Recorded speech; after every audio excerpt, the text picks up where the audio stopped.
فاكر غلطة انت غلطتها زمان وانت صغير؟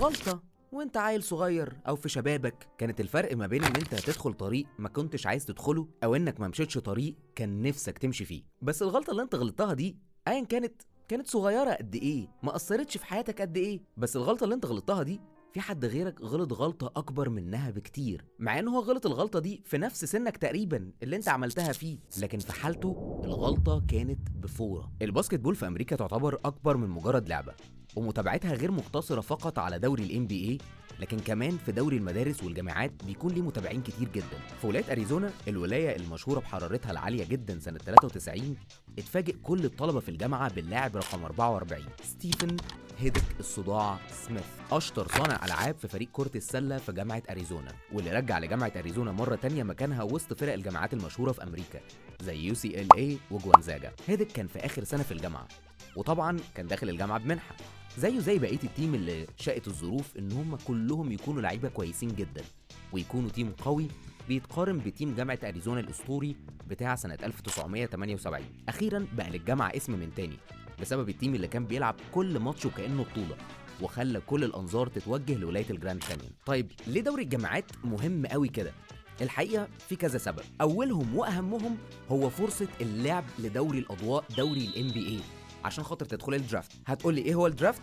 هقول لك يا سيدي، بس هي قصه كبيره شويه انت محتاج تعرف منها ان احسن لعيبه في دوري الجامعات بيترتبوا من تصنيف اول لحد مراكز كتير، وبيكون ليهم فرص اكبر ان هم يدخلوا الام بي اي، وكمان ياخدوا مرتبات كويسه جدا حتى في عقودهم كروكيز. اصل تخيل كده، شباب صغير اغلبهم من الشباب الافارقه الامريكان والحاله معاهم قحط، الرياضه بتعتبر هي المنفذ الوحيد ليهم انهم يعيشوا عيشه مرتاحه. يعني كفايه اقول لك ان واحد زي ستيفن كاري بياخد في السنه 55 مليون دولار، ومتوسط دخل لاعب السله في امريكا بيتراوح ما بين 10 لحد 12 مليون دولار. وانت وشطارتك بقى. تاني سبب ان دوري الجامعات مهم هو انهم بيعاملوه معامله زي معامله الفرق الجماهيريه. يعني لو انت من ميتشيجن مثلا هتكون بتشجع فرقه جامعه ميتشيجن بالاجبار، وهتلاقي نفسك بتروح تحضر الماتشات في الاستاد وهكذا. لكن في سبب تاني خفي ورا ان دوري الجامعات مهم جدا في امريكا، والسبب ده هو اللي ورط صاحبنا ستيفن هيدك سميث. هيدك واصحابه في الجامعه كانوا بيتعاملوا معامله الروك ستارز، زي مرجان احمد مرجان كده، بعد ما كانوا مضروبين على قفاهم في كل النشاطات. دلوقتي الجامعه بقى عندها تيم قوي جدا بيقدر ان هو ينافس في وسط فرق الجامعات، وكان النجم بتاعهم والبوينت جارد او صانع الالعاب هو ستيفن هيدك سميث. كل ما تبقى فرقه الجامعه كويسه بتجيب فلوس للجامعه وللقائمين على مشروع الباسكت في الجامعه، ومش هبالغ لو قلت لك ملايين الدولارات، لكن الملايين دي كانت بتدخل جيوب الناس اللي فوق. اللعيبه كلهم غلابه، واغلبهم اصلا جاي الجامعه بمنحه الباسكت اصلا، واجدع واحد فيهم بياخد حوالي 130 دولار في الشهر. الشباب دي كان بيجي عليها وقت مش بتلاقي تاكل حرفيا، وغيرهم بطنهم مليانه بالكاشات، ولسخريه القدر الكاشات دي جايه بسبب الشباب الجعانه دي. في السنه الاخيره لستيفن هيدك سميث، واللي خلاص بعدها هيكون فرصته كبيره جدا ان هو يلعب في الام بي اي وتبدا حياته بقى تزهزه، وهتحصل في السنه دي حاجه هتغير حياته كلها للابد. فاكر السبب الخفي اللي انا ما قلتلكش عليه اللي كان بسببه دوري الجامعات مهم؟ ما تفتكرش ان انا نسيت، لا، السبب ده هو المقامرات، الرهان، البيتنج. هيدك كان عنده داء، والداء ده هو داء المراهنات، زي الشباب اللي بتلعب 1 اكس بيت كده. هيدك كان مديون بمبلغ 10000 دولار لواحد اسمه بيني سيلمان. بيني كان دماغه سم، هو عارف ان هيدك كده كده مقشفر وصعب قوي ان هو يدفع له الفلوس اللي مديون بيها، فعمل خطه ما تخرش الميه. كلم واحد صاحبه اسمه جو في شيكاغو وعنده مكتب مقامرات، وقال له انا معايا واحد من احسن اللعيبه اللي بتلعب باسكت بول في دوري الجامعات كله، والواد ده في جيبي ومديوني بمبلغ محترم. النجم ده هو ستيفن هيدك سميث. ايه رايك لو احنا بقى نخلي الواد ده يلعب لنا في النتائج بتاعه الماتشات ونعمل منها فلوس؟ جو قال له طبعا انا دايس، انا بس محتاج اتكلم مع الواد ده الاول. وبالفعل كلم هيدك، لكن هيدك رد عليه في التليفون وقال له يعني بص الحقيقه انا مش عايز اخسر. جو راح قايل له هو مين قال لك ان انت هتخسر؟ انت هتكسب، بس يعني بشويه شروط انا هقول لك عليها، وهدفع لك في الماتش الواحد 20000 دولار. عايز تجيب بقى حد يساعدك امين، ماليش فيه، اهم حاجه انا مش طالع من ذمتي غير 20000 دولار فقط. يعني هكسب وهاخد 20000 دولار؟ طب ما ده فل قوي، عسل قوي، خلاص قشطه انا موافق. وبالفعل وافق هيدك على الخطه، واتفق مع جو على ماتشين بس يسدد ديونه ويأمن بقيه السنه بشويه فلوس حلوه. هيدك قال لك اللي ياكل لوحده يزور، واتنين يظبطوا النتيجه احسن من واحد.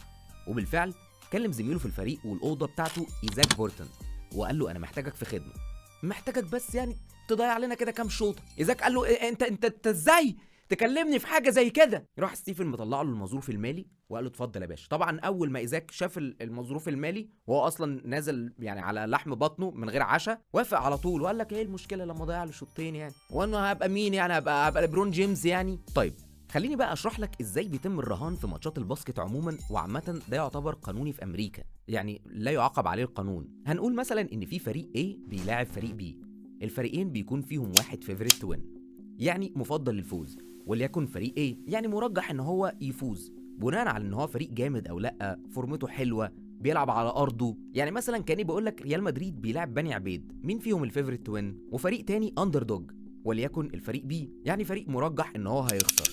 طيب هنقول انك هتراهن على فريق A ان هو هيكسب، وده طبعا المتوقع. علشان تكسب بتراهن ان هو هيكسب باكتر من 12 نقطه، وال12 نقطه ده اسمه خط الرهان، وممكن يتغير عادي. طيب لو هتراهن على الفريق B اللي هو الفريق المرجح ان هو يخسر، عشان تكسب ما ينفعش انك تراهن انهم هيخسروا باكتر من 12 نقطه، عشان يعني ده الطبيعي ان هم هيشيلوا قتة يعني. جو بتاع مكتب القمار اختار ان هو يراهن على خساره الفريق B، وده فريق جامعه اوريجون اللي كان هيلاعب فريق جامعه اريزونا، اللي كان الماتش على ارضه ووسط جمهوره، وفرق اجمد من اوريجون بكتير. الفرقتين كانوا هيلعبوا ماتشين ورا بعض، واحد يوم 27 والتاني يوم 29 يناير سنة 1994. جو سحب كل فلوسه من البنك واللي كانت بتقدر بحوالي 500 ألف دولار، وقرر يراهن بيهم كلهم. ما كانش في مكان أحسن طبعا من عاصمة القمار والرهان والكازينوهات في العالم، وهي لاس فيجاس السين سيتي، مدينة الخطايا. لكن يعني كان في مشكلة صغيرة قد كده، أو يعني في الحقيقة كانت مشكلة كبيرة. لو هتراهن بمبلغ أكتر من 10,000 دولار بيتعمل يعني زي تحقيق كده، انفستيجيشن من إدارة الكازينوهات، علشان يشوفوا مين بقى اللي جاي يراهن بمبلغ كبير ده وعلى ايه. وده كان اتنشن كبير قوي، يعني هو جو مش محتاج الكلام ده دلوقتي خالص. جو بقى راح لابوه ولاصحاب ابوه، كانوا حوالي بتاع 3 كده، ادى لكل واحد فيهم 100,000 دولار وقال لهم ما يراهنوش في اي مكتب مراهنات باكتر من 9,900 دولار. وبالفعل راحوا لأكتر من 20 كازينو وقدروا يراهنوا بال500,000 دولار كلهم. الرهان كان محسوب، ولو الدنيا مشيت صح جو هيطلع له كده يعني من ال500,000 دولار هيعمل له بتاع حوالي 1,100,000 دولار.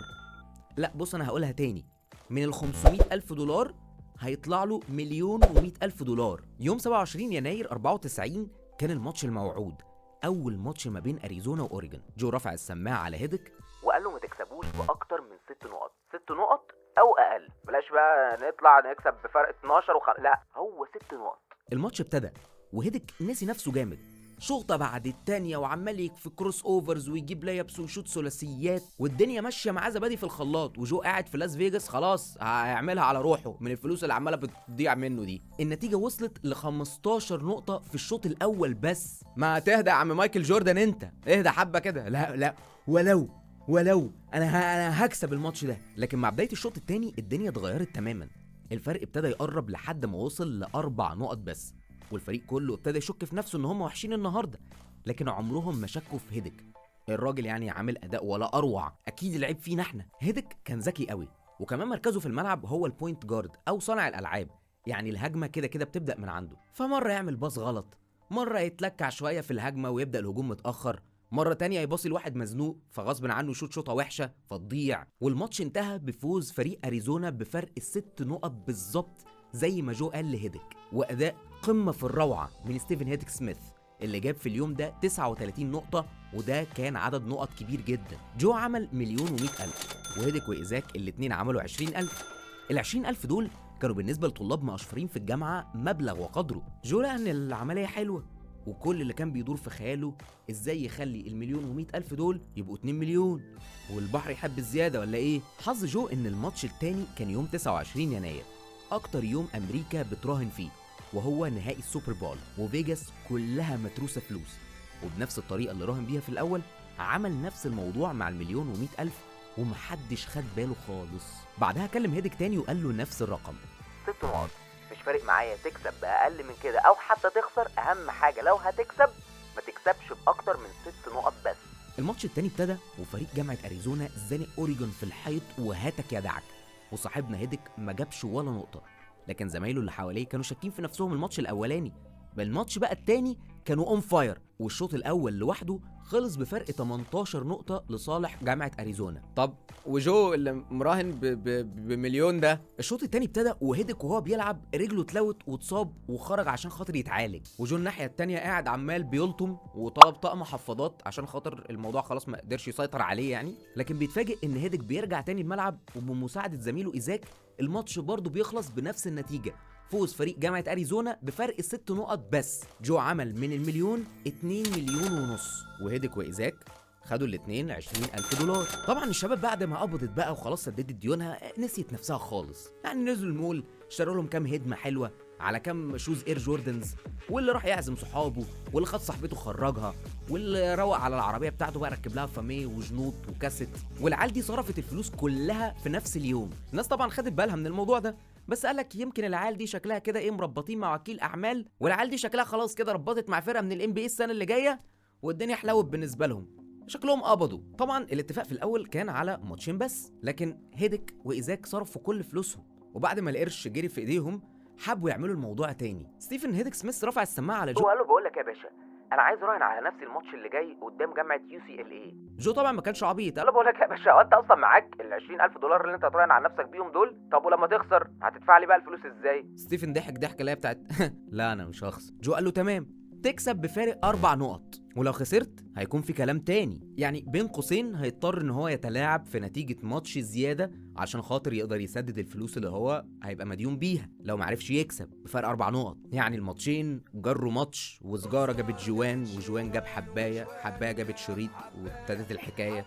فاهمين يعني؟ الرهان كان مختلف قدام جامعة UCLA اللي يعتبروا واحد من افضل فرق الجامعات في امريكا، فرقة مخرجة اساطير زي كريم عبد الجبار، ريجي ميلر، راسل ويستبروك وغيرهم. الرهان كان ان جامعة UCLA مفضلين للفوز بفرق 4 نقط، ده معناه ان اريزونا تخسر بفرق 4 نقط او اقل، او تكسب، ده معناه ان الرهان كسبان. ابتدى الماتش وهيدك كان عامل اداء جامد جدا لدرجة ان النتيجة فضلت تعادل وفضلت قريبة من بعضها لحد الاخر، لكن بيتفاجئ جامعة اريزونا ان جامعة UCLA بتجيب 6 نقط ورا بعض في اخر الماتش، وخلاص الوقت بيخلص ومفاضلش فيه غير 3 ثواني بس. والعرف هنا يعني في الباسكت بول بيقول ان خلاص يعني اصل 3 ثواني مش تقدر تجيب فيهم 6 نقط، فيعني خلاص بتضيع الوقت وبتمشي الدنيا وخلاص بتتراضى يعني. لكن بالنسبه لهيدك هو في حاجه تانية في دماغه، هو محتاج يجيب نقطتين حتى على الاقل.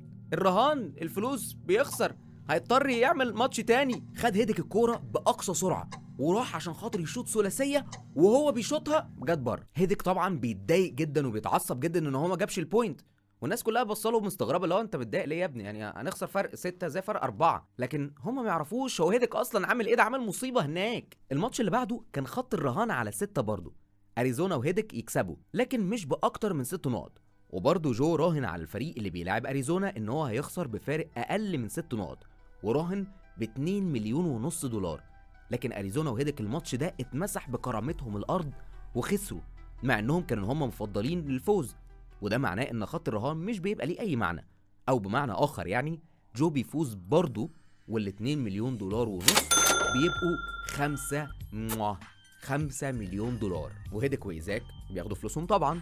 هيدك قعد مع نفسه كده وقال بقول لك ايه، يالا خلاص ما سيزون بيخلص، ما طالما كده بقى يبقى نعمل شويه فلوس، واحنا كده كده اي ماتش هنكسبه او هنخسره مش هيأثر على مركزنا في السباق بتاع دوري الجامعات، فيبقى نعمله شويه جرشينات يعني يأمنوا مستقبلنا. بيني بتاع شيكاغو اتصل بجو وقال له ان هو في مشكله كبيره، ان في تاجر مخدرات كبير قوي في شيكاغو عارف موضوع المراهنات اللي بتحصل وعايز لا مؤاخذه يعني يشارك في الموضوع. جو قال له لا طبعا، ورفض رفض شديد. بعد كده فكر مع نفسه ان هو يعني كده كده الراجل ده هيعمل الرهان بيه او من غيره، ولو هو عمله غلط هيتمسكوا، وبرضه يعني ال5 مليون عارف ايه الاحلى منهم؟ 10 مليون، صح ولا ايه؟ الماتش الجاي لاريزونا كان مع جامعة واشنطن، وكان خط الرهان 12 لصالح اريزونا، وكالعادة بيراهن جو على الفريق الخسران اللي هو واشنطن. لكن بعد ما بيسافر لفيجاس عشان خاطر يحط الرهان بيتفاجئ جو بان الراجل اللي بياخد منه فلوس الرهان اللي هو كان 9900 دولار بيقول له ان في واحد بنفس مواصفات تاجر المخدرات اللي كان بيني قال له عليه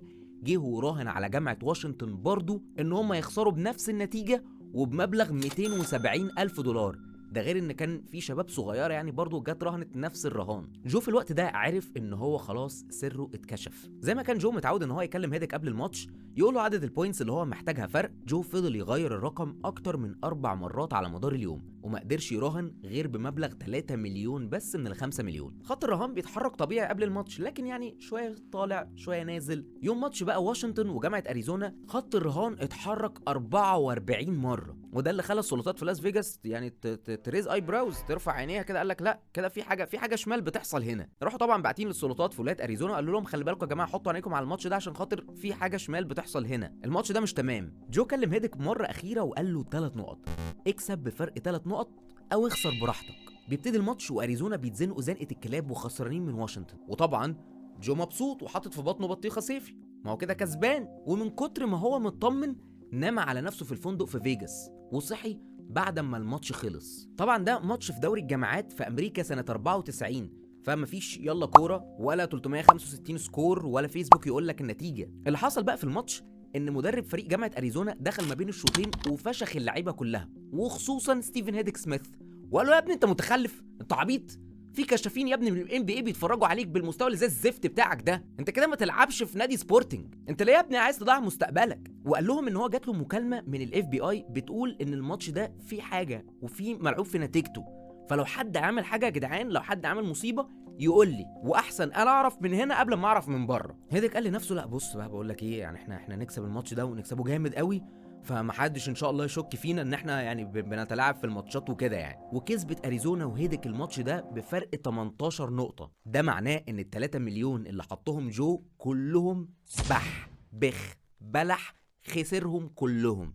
طبعا بسبب الهبل اللي حصل في ماتش اريزونا واشنطن، الصحافه ابتدت تكتب عن الموضوع، وان المراهنات اللي حصلت على الماتش ده غير اعتياديه وكتيره وبمبالغ مهوله. هيدك بعد ما الموسم خلص رجع تاني بقى على دالاس مسقط راسه، وحتى ما خلصش بقى محاضراته ولا حتى نجح، لكن حصل على الرياضي الافضل في الجامعه وبقى الهداف التاريخي لفريق جامعه اريزونا. وخلاص فاضل على الحلو تك، فاضل سنه ويدخل الدرافت عشان خاطر يلعب في الام بي اي. لكن هيدك بيتفاجئ ان هو ما بيدخلش الدرافت ومحدش بيختاره. بعدها بكام اسبوع جو بيجيله مكالمه من الاف بي اي مفادها ان هو متورط في جريمه التلاعب بالمباريات اللي اتحددت في الوقت ده بحوالي 8 مليون دولار. طبعا بعد الدعبسه قدروا يوصلوا للتحويلات اللي كانت بتتحول لستيفن هيدك سميث وايزاك، وطبعا زي قطع الدومينو لما واحده بتقع التانية بتقع وراها. ايزاك اتحكم عليه ب3 سنين مراقبه و200 ساعه من العمل و8000 دولار غرامه. جو اتحكم عليه ب15 شهر سجن و3 سنين مراقبه.